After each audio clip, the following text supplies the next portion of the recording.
Hello दोस्तों, स्वागत है आपका द परीक्षा महोत्सव बाय लवली में, जहां आज मैं लेकर आई हूँ बिहार बोर्ड कक्षा 6 के विज्ञान पुस्तक को, जिसमें आज का अध्याय है अध्याय 3। ठीक है, तंतु से वस्त्र तक, है ना। हमने इस बिहार बोर्ड के सीरीज़ को एकदम बारीकी से जो है ना मैं अध्ययन करके आप सबको समझाऊंगी और साथ ही साथ इसके प्रश्न उत्तरों को करवाती हूँ, है ना। आपने पिछले वीडियो आप लोग देख चुके हैं। अभी तक मैं हिस्ट्री कंप्लीट कर चुकी हूँ, क्लास 6 के ज्योग्राफी, पॉलिटी और इकोनॉमिक्स। ठीक है, अब हमारी बारी है विज्ञान को ख़त्म करने की। आप लोगों के सपोर्ट से मैं इसे भी ज़रूर जल्दी ख़त्म करूँगी। आप सब बने रहें, धन्यवाद। चलिए बढ़ते हैं। हम रोज़ कपड़े पहनते हैं। कई तरह के कपड़ों का हम अलग अलग उपयोग करते हैं। देखिए बच्चों, मैं लाइन बाय लाइन इसलिए पढ़ रही हूँ, है ना, ताकि कोई भी प्रश्न जो है ना आपके एग्ज़ाम में छूटे ना, है ना। क्योंकि आज आप लोग देख, चाहे आप लोगों का बिहार बोर्ड का एग्ज़ाम क्यों ना हो, है ना, चाहे वो बीपीएससी का एग्ज़ाम क्यों ना हो, बिहार के जितने भी एग्ज़ाम क्यों ना हो, एससीईआरटी जो है ना बिहार की, ये बहुत अहम भूमिका निभाती है ना। क्योंकि इसमें बिहार से जुड़े सारे तथ्य, है ना, इसमें नज़र आते हैं। और इसीलिए हम एनसीईआरटी और एससीईआरटी को जो मैंने प्रण लिया है इसे ख़त्म करूँगी 1 महीने के अंदर। ठीक है, और आप सबके सामने रखूँगी। आशा है आप लोग हम मेरे साथ बने रहेंगे, मुझे सपोर्ट करेंगे, है ना। चलिए बिना देरी का आपको शुरू करते हैं। हमारे कपड़ों में कई तरह की विविधताएं हैं। ठीक है, कुछ महीन, कुछ मोटे, रंगीन, सफ़ेद, चमकीले, चिकने, खुरदरे वस्त्र, है ना। अभी तो तरह तरह के निकले हैं, जालीदार कपड़े भी निकल गए। अपने भी कई वस्त्र देखे होंगे। अपने मित्रों से चर्चा कीजिए कौन कौन से कपड़े आप पहनते हैं। क्या मौसम के अनुसार आप कपड़े बदलते हैं? क्या पहनने के अलावा कपड़े और भी उपयोग हैं? आखिर ये कपड़े आए कहाँ से? कैसे बनते हैं ये कपड़े? क्रियाकलाप 1 में आप अपने माता पिता के साथ पर्व त्यौहार के समय नए कपड़े खरीदने दुकान गए होंगे। वहाँ विभिन्न प्रकार के वस्त्र विभिन्न रंगों के सजे रहते हैं। दुकानदार समझाता है कि कुछ कपड़े रेशमी है तो कुछ सूती, कुछ ऊनी है तो कुछ कृत्रिम टेरिकॉट, हाँ, अर्थात टेरिकॉटन आदि। क्या आप इनकी विविधता पहचान कर सकते हैं? आपने नज़दीक के दर्जी की दुकान पर जाइए और वहाँ से कुछ कपड़े जो है ना, कपड़ों की कतरने इकट्ठा कीजिए, है ना। या आप जाएंगे तो ऐसे ही दे देंगे दर्जी, है ना, वो तो फेंकते ही हैं। क्या कपड़े की प्रत्येक कतरन को छू कर अनुभव कीजिए और अलग अलग तरह के कपड़ों को कतरने जो अपने कार्यों में चिपकाइए, कॉपी में चिपकाइए और अपने मित्र दर्जी या माता पिता की सहायता से कपड़े का प्रकार भी लिखिए, जैसे सूती, ऊनी, रेशमी, पॉलिस्टर, टेरिकॉट आदि, है ना। क्रियाकलाप 2 में देखेंगे। अपने स्वेटर बनाते हुए हुए जो है ना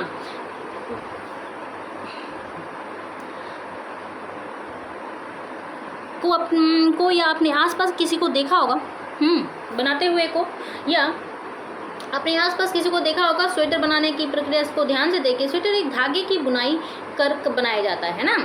एक सूती कपड़ा लीजिए, इसके एक सिरे पर ढीला धागा या ताता ढूंढने का प्रयास कीजिए और इसे बाहर खींचिए। धागा दिखाई ना दे तो पिन से भी निकाल सकते हैं। हम यह देखते हैं कि धागा को एक साथ बुनने पर वस्त्र बना है ना। अब वस्त्र धागे का चित्र देखिए, ये है। क्या सभी वस्त्र धागे से बनते हैं? चलिए, कॉपी पर जो वस्त्र आपने चिपकाए हैं उनके नीचे उनके धागे भी लगाइए, है ना। ये धागे किससे बनते हैं? आपने सुई में धागा तो पिरोया होगा, यदि नहीं पिरोया तो पिरो कर देखिए। कई बार धागे का अगला सिरा जो है कुछ पतली लड़ियों में पृथक हो जाता है। ऐसा होने पर सुई में धागा पिरोना मुश्किल हो जाता है। धागे की ये पतली लड़ी और पतली लड़ियों से मिलकर बनी होती है, जिन्हें तंतु कहते हैं ना। धागे की पतली लड़ी और भी पतली लड़ियों से मिलकर बनी होती है, जिन्हें हम क्या कहते हैं? तंतु कहते हैं। क्या सभी प्रकार के धागे सूत, जूट, रेशम, तंतु से बनते हैं? इन धागों को खोल कर देखिए।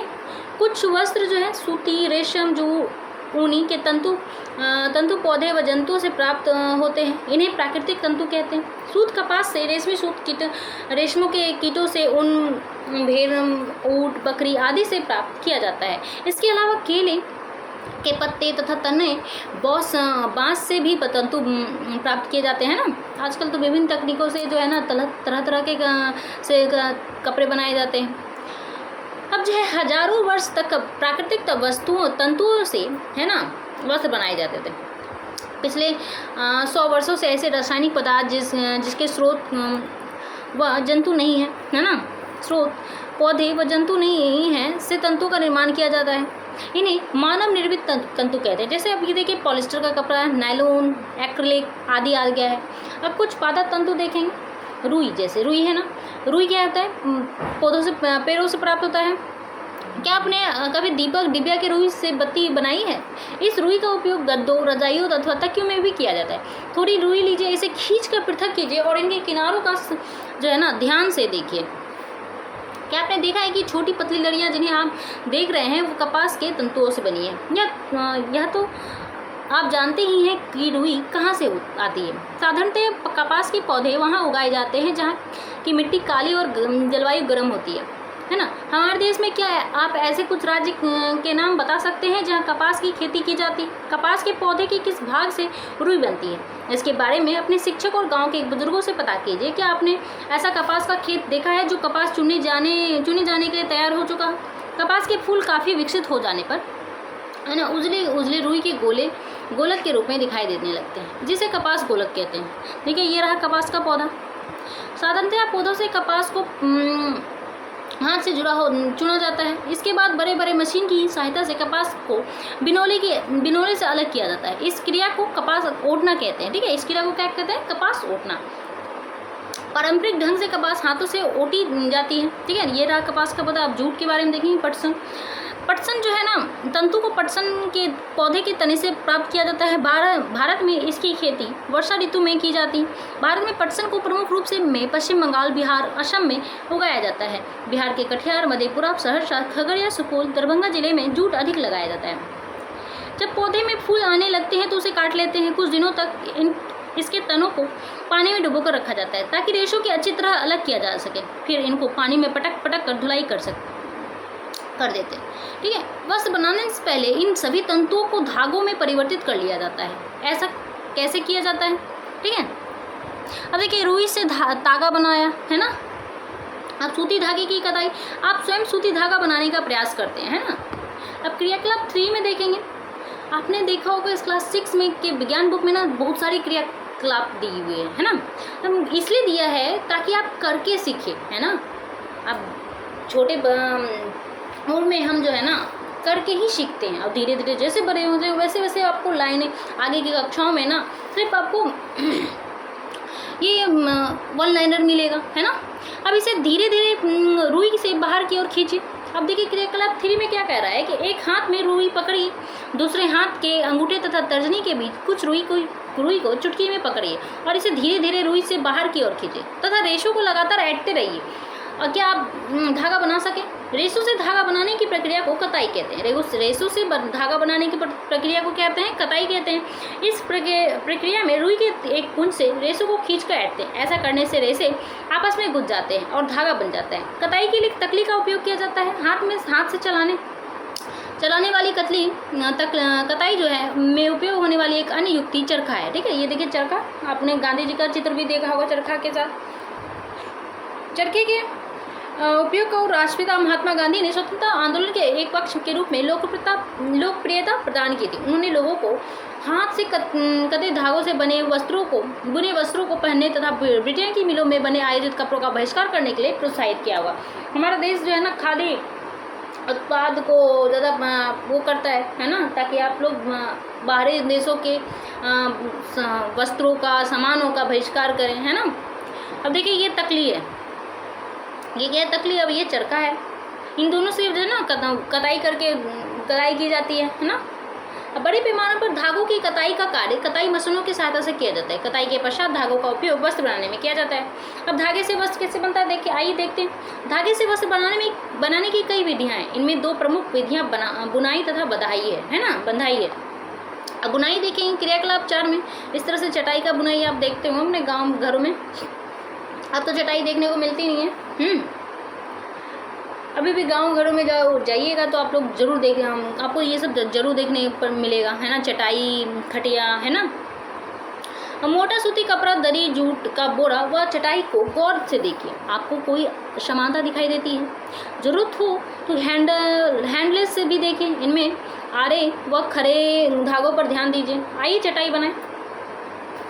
अपने आसपास तार की पत्तियों में से कठोर भाग को हटाकर लंबी पट्टियां काट लीजिए। तार के स्थान पर नारियल, खजूर की पत्तियां भी ले सकते हैं। इस कार्य में आप बड़ों की मदद लें। इन पट्टियों को समानांतर ढंग से सजाकर दूसरी पट्टी को समानांतर पट्टियों में एक पट्टी के ऊपर तथा उसके बगल वाली पट्टी के नीचे से गुजारते हुए पिरोते जाइए। इस प्रकार कई पट्टियों से यह क्रिया दोहराते हुए आपकी एक छोटी चटाई तैयार हो गई। इस प्रकार आप कागज़ की पट्टियां बनाकर कागज़ की चटाई भी बना सकते हैं। अब देखिए, जिस ढंग से आपने चटाई बुनी है, लगभग उसी ढंग से जो है धागों के 2 शेडों को बुनकर वस्त्र भी बुने जाते हैं। धागे वास्तव में तार या कागज़ की पट्टियों की तुलना में बहुत पतले होते हैं। वस्त्रों की बुनाई करघों पर की जाती है। करघे तो आपने देखा है, ये हथकरघा है। ऐसे बुनाई की जाती है। करघे तो या तो हाथों से चलने वाले होते हैं या अथवा मशीन से, बिजली से। ठीक है, अब बंधाई कैसे होती है देखते हैं। क्या आपने कभी स्वेटर बुनते हुए देखा है? हमने दादी नानी को देखा होगा, मम्मी को देखा होगा। आजकल तो बहुत कम हो गया, आजकल रेडीमेड खरीदे जाते हैं। पहले दादी नानी जो है ना, हम लोगों के लिए ना स्वेटर बुनती थी। बंधाई में किसी एकल धागे का उपयोग वस्त्र बनाने में किया जाता है। आपने कभी किसी फटे हुए स्वेटर से धागे को खींचकर देखा है? जब ऐसा करते हैं तो क्या होता है, वह धागा लगातार खींचता चला आता है तथा वस्त्र उधरता जाता है। मोजे और बहुत से ऐसे वस्त्र बंधाई द्वारा बनाए जाते हैं। बंधाई हाथों से तथा मशीनों द्वारा भी की जाती है। बुनाई तथा बंधाई का उपयोग अलग अलग तरह के वस्त्रों के निर्माण में किया जाता है। इन कपड़ों से पहनने के अलग अलग वस्त्र तैयार किए जाते हैं। ठीक है, अब वस्त्रों का इतिहास देखेंगे। आपने कभी सोचा है कि प्राचीन काल में लोग पहनने के लिए किस सामग्री का उपयोग करते थे? वस्त्रों के विषय में प्रमाणों से ऐसा प्रतीत होता है कि प्रारंभ में जो लोग न वृक्षों की छाल, वल्क, बड़ी बड़ी पत्तियों तथा जंतु के चमड़े से अपने शरीर को ढकते थे।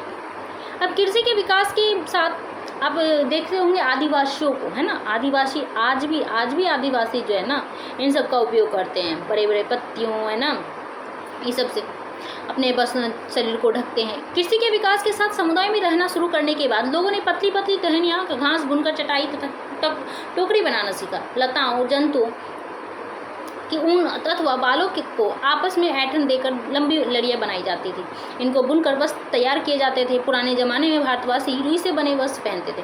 पुराने ज़माने में लोगों को सिलाई करना नहीं आता था। उस समय लोग अपने शरीर के विभिन्न भागों को वस्त्रों से ढक लेते थे। वे शरीर को ढकने के लिए कई तरीकों का उपयोग करते थे। सिलाई की सुई के आविष्कार के साथ लोगों ने कपड़ों की सिलाई करके पहनने के वस्त्र तैयार किए। इस आविष्कार के पश्चात जो है ना, सिले कपड़ों में बहुत सी विभिन्नता आई। परंतु क्या यह आश्चर्यजनक बात नहीं है कि आज भी साड़ी, धोती, लुंगी, गमछा आदि, चादर, शाल, दुपट्टा और पगड़ी का बिना सिले वस्त्र के रूप में उपयोग किया जाता है ना। अब देखिए, जिस प्रकार पूरे देश में भोजन में अत्यधिक विविधता देखने को मिलती है, ठीक उसी प्रकार जो है ना, वस्त्र पहनने की वस्तु में भी अत्यधिक विविधता पाई जाती है। अब देखिए नए शब्द पढ़ेंगे। यहाँ पे ये चैप्टर खत्म होता है। रुई जो है कॉटन कहलाता है, वस्त्र को क्लॉथ कहते हैं, तंतु को फाइबर कहते हैं, बंधाई को नाइटिंग कहते हैं, कताई को स्पिनिंग कहते हैं, बुनाई को वीविंग कहते हैं, धागा को थ्रेड कहते हैं, हथकरघा को हैंडलूम कहते हैं ना। हमने क्या क्या सीखा इस अध्याय में देखेंगे। वस्त्र सामग्री अथवा वस्त्रों से में विविधता होती है, जैसे सूती, रेशमी, ऊनी और पॉलिस्टर। वस्त्र धागों से बनते हैं जिन्हें तंतुओं से बनाया जाता है। तंतु या तो प्राकृतिक होते हैं अथवा मानव निर्मित। रेशम, ऊन, जूट कुछ प्राकृतिक तंतु हैं, तो जबकि नायलॉन, पॉलिस्टर कुछ मानव निर्मित तंतुओं के उदाहरण हैं। रुई और जूट जैसे तंतु पादपों से प्राप्त किए जाते हैं ना। रुई के पौधे से, जूट के पौधे से। तंतु से धागा बनाने की प्रक्रिया को कताई कहते हैं। तंतु से धागा बनाने की प्रक्रिया को क्या कहते हैं?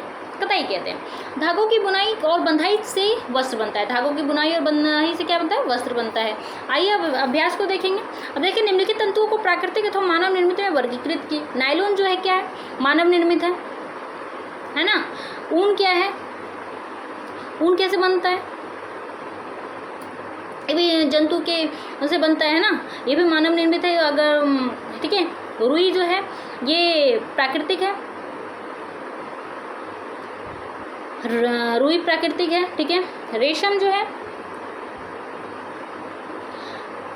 ये तो प्राकृतिक है। ठीक है ना, रेशम की कीटों से बनाया जाता है। पॉलिस्टर मानव निर्मित है। पटसन प्राकृतिक है ना। जूट, पटसन, ये सब नया प्राकृतिक है। अब नीचे दिए गए कथनों को सत्य अथवा असत्य लिखिए कि तंतु से धागा बनता है, सही बात है। कताई वस्त्र निर्माण की एक प्रक्रिया है, ये भी सही है। जूट नारियल का बाहरी आवरण है, ये भी कह सकते हैं। ये तो पटसन भी ये है। रुई से बिनोले बीज हटाने की प्रक्रिया को ओटना कहते हैं, सही है। धागों की बुनाई से वस्त्र का एक टुकड़ा बनता है, ये भी सही है। रेशम तंतु किसी पादप के तने से प्राप्त किए जाते हैं, नहीं। रेशम तंतु जो है ना, ये कीटों से प्राप्त किए जाते हैं, रेशम के कीटों से, ठीक है। पॉलिस्टर एक प्राकृतिक तंतु है, गलत, ये मानव निर्मित है। डैश और डैश से पादप तंतु बनाए जाते हैं, बताइए जल्दी। डैश और डैश से जंतु से मिलने वाली तंतु हैं, जैसे कि ये रेशम है ना, ऊन, रेशम और ऊन। और देखिए ये कपास का रुई हो गया, रुई हो गया, जूट हो गया, ये पादप तंतु से प्राप्त किए जाते हैं। अब जो है सही विकल्प को चुनिए। वैसे बस जो के तंतु जो पौधे एवं जंतु से प्राप्त होते हैं कहलाते हैं प्राकृतिक तंतु, है ना। मानव निर्मित तंतु कहते हैं कौन कौन है? पॉलिस्टर है, नायलॉन है,